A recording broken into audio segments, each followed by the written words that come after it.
Welcome to the Creating Wealth Podcast, where Kyle Curtin takes you on an extraordinary journey alongside renowned multifamily real estate sponsors and syndication experts from every corner of the United States. We teach you how to harness the power of passive real estate investing and witness the transformation of your wealth building strategy. Let's create wealth together. What's up, guys? This is Kyle from Creating Wealth. Happy Wednesday. Happy almost Thanksgiving. Super excited about tomorrow, to stuff your face with all kinds of fun things and spend time with family and talk about your real estate endeavors and see where it leads you, with some of those family and friend relationships that you might not necessarily see all the time. You never know. Anyway, so in today's episode, I am going to be talking a little bit about how your relationships are your armor. And essentially what I mean by that is it has a couple different prongs to it. So one of the prongs that I, wanted to touch on today was there's different ways to play the game. So some people, just work a W-2 job, buy a property, once a year, once every couple years, keep looping FHA loans, 5% conventional loans now for 2 to 4 units. Super freaking exciting, by the way. And keep doing that kind of thing, right? And eventually, you have a pretty reasonable portfolio that's probably, giving off a pretty reasonable net cash flow every month, and that's friggin' awesome, But on the other hand, I think there's definitely, kind of some obvious limitations to playing the game by yourself. And, kind of throwing the who, not how concept out the window. That's a phenomenal book. If you guys haven't read that one, absolutely phenomenal.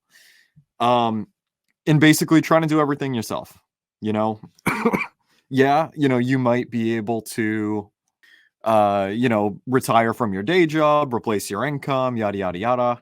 But are you going to be the one that's, driving around to all these properties, fixing all the, little leaks and, redoing units, painting, dealing with tenants, dealing with evictions for 10 freaking properties? Many people say no to that pretty quickly. And if they don't immediately vocalize it, their gut's already saying that. They just haven't gotten a second to put it into words yet. So that's one way to play the game, right? And it's one that definitely works. It takes a lot longer because you're limited to, your income, your and your spouse's income, etc.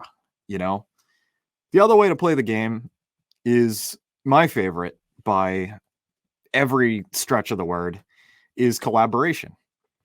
So what I mean is basically this real estate investing game in this entrepreneurial ecosystem that we all, play in is a lot more fun when you play it with other people, right? And yeah, you could just take that at face value and be like, yeah, super cool to like partner up with your friends and that kind of thing, make money together. Like, hell yeah, like that's awesome, absolutely love it. Absolutely, 110%. But what I wanted to stem on today was how your relationships protect you in many different ways. And I should say, this might be kind of a take on, collaboration and doing things in a solo fashion, my take on it, which is neither right or wrong, agree, disagree, totally cool. I would love to hear your guys' thoughts on this either way. But yeah, so basically when it comes to collaboration, the strength of your relationships, the more people that you are friends with, have, really good business relationships with, direct partners, indirect partners, other landlords that are in the same markets as you, it has a lot more power, I think, indirectly than it does on the surface, right? And what I mean when I say that is basically building this circle of mentors around you in a lot of different facets. And there's, definitely a strength in numbers component where, if you have like a particular situation with a tenant that you don't really know like how the heck to handle it, but you have either like one of 5 investors that's basically on speed dial that you can shoot a text to, shoot a call to, and be like, hey, dude, how the hell do I deal with this? Or, on the other hand, if you have an excellent relationship with a real estate attorney, preferably also an investor, if you guys need one, I absolutely know of one from Massachusetts. Just reach out. Something like that could be as simple as sending a text or sending a phone call. You know what I mean? And having those types of relationships protect you from the unknown, because what you're able to leverage is the experience of other people, from some of their personal past experiences, from some of their professional, past experiences handling clients, and that type of thing. And it's it's able to protect you from a lot of the unknown. And one of the things that, one of the reasons why I really wanted to talk about this today is why I am so infatuated with collaboration so much, right? Is one, I, from doing a lot of the work in Leominster myself, taking multiple freaking car rides from Tewksbury to Leominster to paint cabinets, sitting on the couch for a couple hours, waiting for the damn layers to dry, like trying to redo cabinets that are like falling apart, like not knowing what the hell I'm doing, right? Outside of a couple videos on YouTube University. There was a lot of time, and there is a lot of time involved with the learning curve, right? So there's essentially this hypothetical, and we could make it a physical graph between saving money and saving time. You can either say you want to save a little bit of money, maybe you're bootstrapping a little bit more, maybe the purchase and closing costs and your forecasted rehab budget might be a little bit higher. So you already have, a lot of items that are in your expense column that you have to already, basically put into a plan and run with. So maybe you have a bit more time and it makes more sense for you to, tape off the floors, paint the walls, paint the trim, the whole thing, make the trips to Home Depot, Lowe's, etc. And that's cool. You know what I mean? But speaking from personal experience, from, painting an entire unit, or I should say most of an entire unit, I did have a buddy help me for one of the bedrooms, which was absolutely huge. But outside of that, spending hours and hours and hours and hours, days and weekends and weeks after work, literally just painting and doing some of these tasks.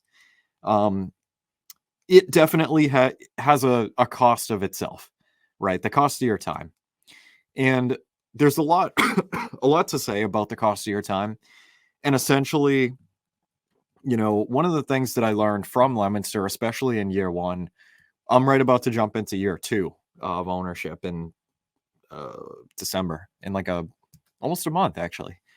And one of the biggest lessons that I've taken from Leominster is don't do everything yourself, and who not how the crap out of it. Although I may only have, that one property fully in my name, I absolutely, delegate and collaborate a heck of a lot more than I did on day one. Right. So, things that come to mind are, JVing with other partners, the syndications that, me and the team are doing in Central and Western Mass. Like that whole entire ecosystem is all, or commercial multifamily in general, right? 5+ units and up is all collaboration.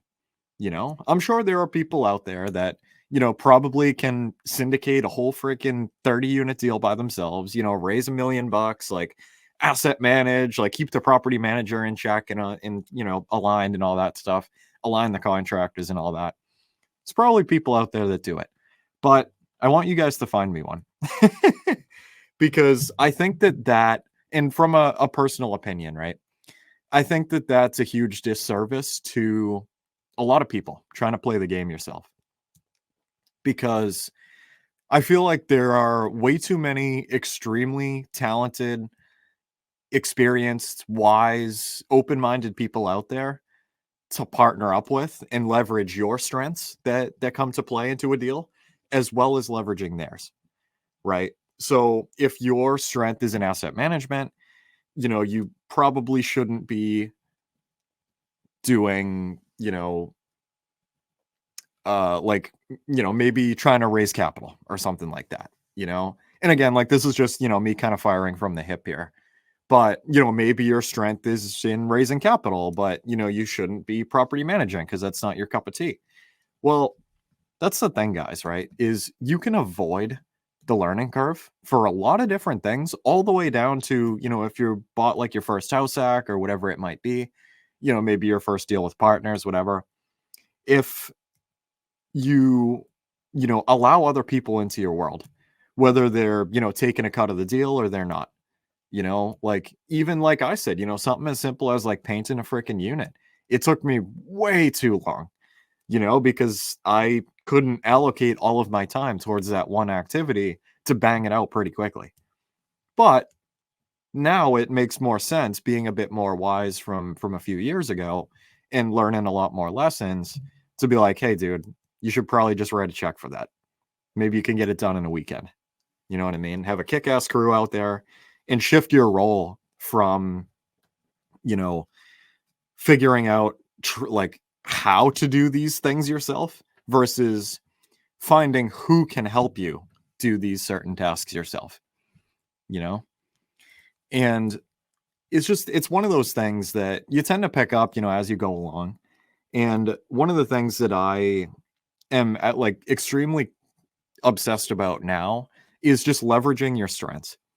And I find it interesting, right? And I know, this conversation comes up in a lot of podcasts and a lot of books, a lot of interviews, that kind of thing. You guys have probably heard it 1.5 million times, but the way that we're brought up in, the traditional, K to 12, education system, college, etc., is that your weaknesses are bad. It's bad to fail. So you have to work on your weaknesses, and be a lot more well-rounded. But what if that's literally not at all the answer?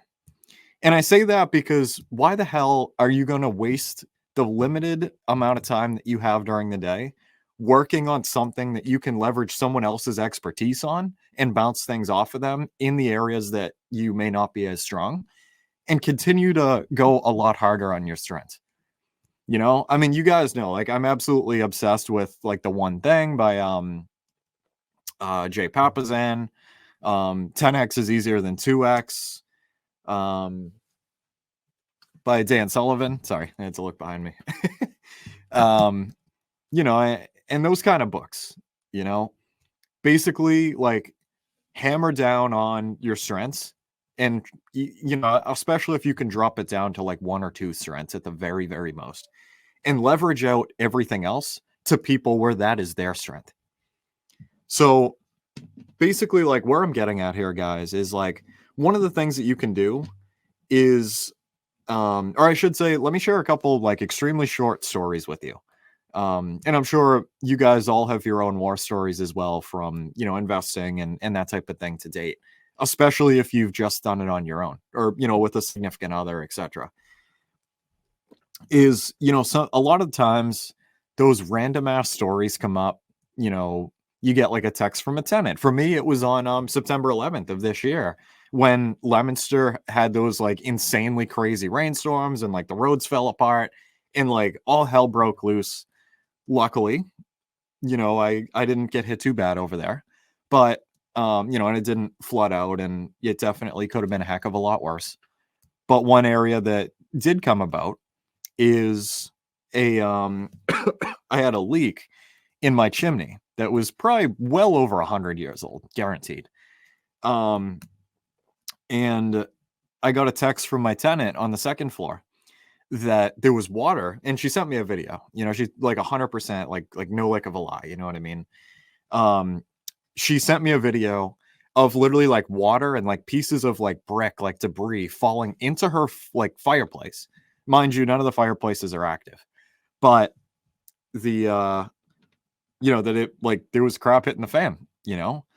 So basically, in my head, I'm like, wow, man, like how do I deal with this? And I'm like, I don't have like a chimney guy on deck that I really like, you know what I mean? I did have one that quoted me out for something and had a horrible experience, but that's a different podcast, different lesson to share with you guys for another day. But I didn't have a company that I liked, you know what I mean? So, while this is going on, I am literally reaching out to a couple of my friends in the area in Central Mass asking for contractors. And sure enough, I was able to get a couple companies to call and get out there for quotes, like very, very soon after that, you know? And, I got a few different quotes and that type of thing. One of them was on the very high end. One of them was like meh. And then one of them was pretty decent. Then I ended up going with that one, and I'm very pleased with the results. But my point being here, guys, is like, that's the type of thing that I'm talking about in a very, very, very boiled down way. Is I had one of those unexpected situations come up, like we all do. And because of the network that I've built, and I don't say that to boast by any means, I say that to encourage you guys to literally go talk to the people in, my Facebook group and the Mass Investors Facebook group, at meetups, like literally just go out and friggin' meet people in the area. Like nobody, well, I shouldn't say nobody. 99.9% of people like are not going to bite you when you walk over to them. You know what I mean? Like nobody's going to be like snap at you or anything like that, because this is a very collaborative space. You never know who the hell that you're going to do a deal with, who, could be a passive investor in your next deal, who could refer you passive investors, who could, give you contractors. Hell, like you could hook them up the very next day with, an electrician in Leominster. You know what I mean? Like, and that's basically the point that I'm making here, guys, is the stronger that your relationships are and the more plentiful your relationships are, the stronger your armor is. So a good amount of the time, and it's kind of a fun test of systems, right? Is when you have something happen, see who comes to mind that you're close with, that you can reach out to for points of contact for those vendors. So, if you need, I don't know, like say you have like a drain line that's messed up or something, like, who are the few people that few investors that that might have a few vendors in that area that you can give a buzz to. And the beauty of this is, right, is when you start to get things moving good enough, it's literally just a text away. You know what I mean? And one of the other points that I could make too is, even if like some of those vendors burn you, because it does happen once in a while. I've gotten burned by one pretty bad, even though it turned into a blessing. That's a different lesson for another day as well. But I had one recently that just kind of like ticked me off for something kind of dumb. You know what I mean? It was a certain type of vendor out here that I've used in the past, and not going to use them again. Case in point. But basically my point is like, and I don't say this, in any sort of arrogance or anything like that, guys, like anything like that. I say it out of confidence that you guys can do this as well. And my point is that like, I didn't like that vendor. I decided, I think we're going to, kind of cut ties here. Like, I'll keep your number, and, if something happens, like I'll let you know, whatever. But I think we're kind of done working together. So literally like it's a text away, guys, especially if like property managers, like the armor that, comes about from knowing and being close with property managers is friggin' unbelievable. Like crazy. You know what I mean? And yeah, it's one of those things, man. Like just don't, in my opinion, try to play the game yourself as least as possible. I mean, obviously, like yeah, I think that's pretty much where I'll stand, actually, because, yeah, like you might buy a house hack with 3.5 down, 5% down conventional now. And you might be the only person that's on the mortgage, you know what I mean? That owns the building. But if you can basically decide your role as the asset manager for that building, figure out what you can do to delegate as much as possible. So you can use your time to its highest and best use and not painting the walls at fucking 2 a.m. with a beer in your hand. You know what I mean? Like, over and over and over again, because it's the knock on your time is absolutely crazy. And this is what I'm saying, guys, is literally like how I've talked about it in a past podcast, but how I've met, most of my relationships with you guys is literally through like Facebook, and then, Facebook turns into meetups, and then, you keep going to the meetups over and over again, like putting yourself out there on social media and that type of deal. And some crazy things have happened from doing that, you know? And this is something that literally each and every single one of you guys can do, and it will totally like take you to the next level and in terms of evolution. And also, I mean, like, this is the thing too, man. Like, I mean, like, I could keep going on this over and over and keep giving points here, but the people that you have in your corner will evolve your mindset to places that you never thought were possible. You know what I mean? And like, they're not just going to help you, on your current journey, and you're just going to like flatline and stay continuing to drive straight. Like, you're going to go up probably at a non-linear level.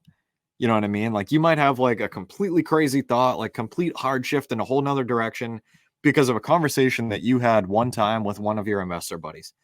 Something that I've said for the past like 3 or 4 years now is like one sentence from one conversation from one person can change your entire freaking trajectory. And it's like, it's friggin' wild. It happens once in a while. And I'm sure many of you guys can say the same thing, that's happened to you in your past. But yeah, so I mean, basically, like, next steps for me is collaboration across the board. You know what I mean? I mean, definitely in the syndication space. We have a pretty great team of guys around us, working on some pretty huge deals in Central and Western Mass, as well as a couple other teams in like Middlesex County and that kind of thing that are pretty awesome too. Always looking to collaborate, as well as like a lot of you guys in the community, that would love to collaborate on buying like a 6 family or, something like that. That's where I'm at, you know what I mean? And if any of you guys, want to have a conversation about doing something like that to some capacity and learning more about, how I like to collaborate with people and, kind of the vision that goes along with that, and see how we can be a fit for each other to work together, shoot me a message, guys, or, shoot me an email, Kyle@creatingwealth.com. That's Kyle, Kyle, at creatingwealth.com, KCREatingwealth.com. Or, shoot me a message on Messenger, Facebook, whatever, you know what I mean? I'd love to figure out how we can work together, and give back to the community, share the lessons that we've learned, and just be a big resource for as many people as possible out there. And I mean, guys, there's like 705 people in that Facebook, in my Creating Wealth Together Facebook group right now. Literally, like, everybody in there is freaking phenomenal. You know what I mean? Like super great people, phenomenal energy, doing some really crazy things in the real estate investing world. If you haven't, like, just, put your, do a little introduction. I've seen people literally connect, like, from making posts like that in that group. And like, who knows? You know what I mean? You never know. Like, a rising tide lifts all ships, guys. So why the hell are you going to ride that rowboat in another freaking channel somewhere in the middle of the ocean all by yourself? You might as well, jump in the strength in numbers, join the rest of the herd, and do some really indescribable, crazy and, powerful stuff with the people around you. You know what I mean? And yeah, I'd love to figure out how to collab with you guys. If you want to learn more about, what me and the guys are doing in the syndication realm with the JV stuff, some of the things that I'm marketing for, shoot me a message, shoot me an email. You know what I mean? I would love to talk to you guys. as always, if you could, please leave a rating and a review on the show. It means a lot, be honest. I'm trying to, kind of spread these messages to as many people that will listen or watch if you're on YouTube, rather. And I hope you guys have a fantastic Thanksgiving tomorrow. Spend a lot of time with family. Mention what it is that you do. If you're listening to the podcast and not watching it, I'm doing like a wink, wink, nudge, nudge kind of thing. Just, try to mention in conversation what it is that you do. Like, oh, I just bought a 2-family. I just bought a 3-family. Like, I'm looking to take down this, crazy deal in Western Mass. Like, I'm looking for, people to help. You know what I mean? Like, oh, well, I've always wanted to invest in real estate. Like, how can we start working together? You never know. You never know, especially who you're going to raise money from either. It just like be you, you'll attract what you seek. Be real. Don't be, somebody else. Just be yourself, and you never know what's going to come from that. So that's what I got for now, guys. Go build your set of armor. Go build an impenetrable wall of network and go take down the world and wholesale it to like some alien in freaking Jupiter somewhere or something. I don't know. You do you. But alrighty, my friends. I will talk to you in the next one. Have a good day. Bye. That's a wrap for today's episode. We want to thank you for being a valued listener of the Creating Wealth Podcast. Make sure to visit www.creatingwealth.com to connect with us. Dive into our ever-expanding library of informative blogs. Get access to our private investor portal and explore a wide range of additional valuable resources. Stay tuned for our next episode as we continue to create wealth together.